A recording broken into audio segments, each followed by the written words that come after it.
अंजुमन, खैबर साहिबान, मुश्किल असातिज़ाए किराम और मेरे दीनी भाइयों और बहनों, आज के इस सालाना इनामी मुसाबका में मेरी तकरीर का मौजू है निकाह और माशरा।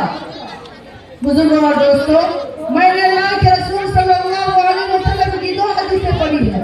उन दोनों में निकाह के बारे में बताया गया है।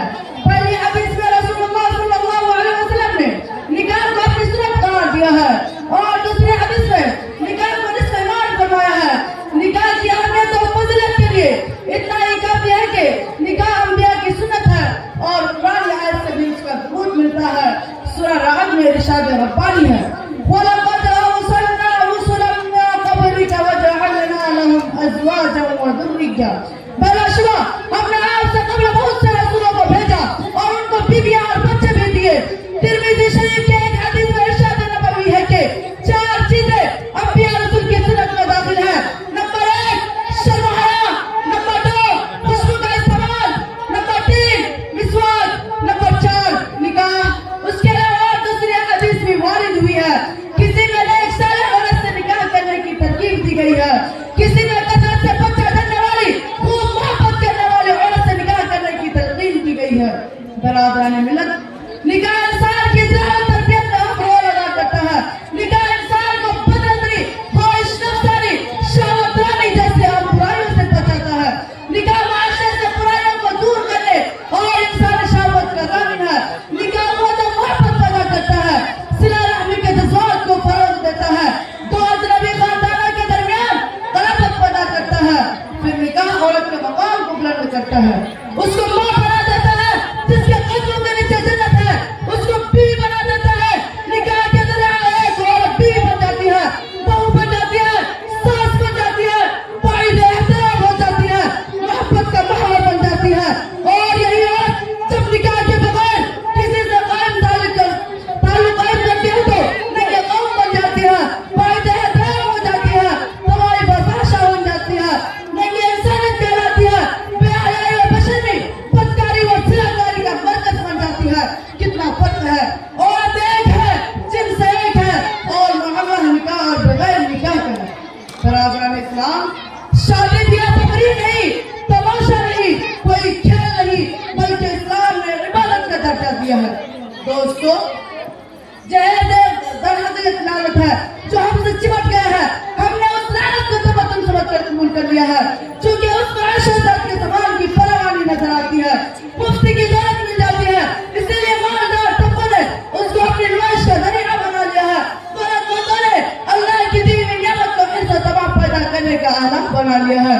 ज्यादा से ज्यादा जहेज देकर तरह से दौलत की मालिश करना होती है, मगर उस नुमाइश ने आज हमको कितना जलील बना दिया उसका हमें तसव्वुर भी नहीं। कितनी लड़कियां जहेज की भेंट चढ़ गई, कितने बच्चों ने खुदकुशी कर ली, कितने वालिदैन ने गुर्बत की वजह से अपनी प्यारी बच्चों की शादी नहीं कर सकते, इसलिए कि दामाद को देने के लिए उनके पास टीवी नहीं, साइकिल नहीं, फ्रिज नहीं। और हैरत तो यह है कि जहेज देने वाले कहते हैं कि हमको अपनी लड़की से मोहब्बत है। अगर लड़कियों से मोहब्बत है, उनकी फिक्र है तो उनको मिराज में हिस्सा मुकर्रर दे, शरीयत के मुताबिक उनमें हक अदा करे। यह क्या कि जहेज के नाम पर मुशरिकाना रस्म जारी की जाए। गौर कीजिए, कितनी लड़कियां चलाई गई है और चलाई जा रही है, कितनी लड़कियां बगैर शादी के बैठी है, हुस्न जमाल में बेमिसाल मगर दुरुस्त से मालूम। और सुबह की सजा मिल रही है कि शादी रुकी है। जहेज ने माशरे में बिगाड़ पैदा कर रखा है, माशरे में बदकारों को फरोग दिया है, खुदकुशी को फरोग दिया है, रिश्वत को फरोग दिया है। गरीब माँ बाप से होकारों से सूद लेकर अपनी बच्चों की शादी करते हैं और जिंदगी भर सूद भरते रहते हैं। घर बार फरोख्त हो जाता है, सामान बिक जाता है, दामाद रुबाश होता है, फिर भी मांगता रहता है और न मिलने पर मासूम जाना को तेल छिड़कर पेट्रोल छिड़कर जला देता है। जलाए जाने के वाकयात हमारे माशरे में तेजी से रवाना हो रहे हैं। भाइयों, जहेज की लानत ने क्या मुसीबतें पैदा कर दी है, जराइम के कितने तमाशे बंद कर दिए हैं, आप तसव्वुर भी नहीं कर सकते। अगर हमने जहेज का लेन किया तो उसके नतीजे इतने भयानक होंगे कि आप तस्वीर भी नहीं कर सकते। ये लानत चंद लोगों का मसला नहीं है, ये पूरे मुस्लिम माशरे मुस्लिम समाज का मसला है। हमको उसके खिलाफ मैदान में आना पड़ेगा। अगर नहीं आए उसको बंद न कराएगा तो वह दीन दो नहीं। जब मुसलमान भी गैरों की तरह लड़कियों को पैदा होते ही मार डालेंगे, जैसा कि आजकल दुनिया में हो रहा है।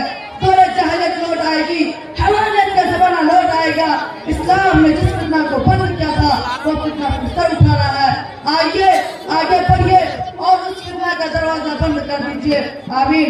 आखिर में अल्लाह ताला से दुआ है कि अल्लाह ताला हम तमाम मुसलमानों को जहर जैसे बीमारियों से बचा। अल्हम्दुलिल्लाहि रब्बिल आलमीन। अस्सलामु अलैकुम व रहमतुल्लाहि व बरकातुहू।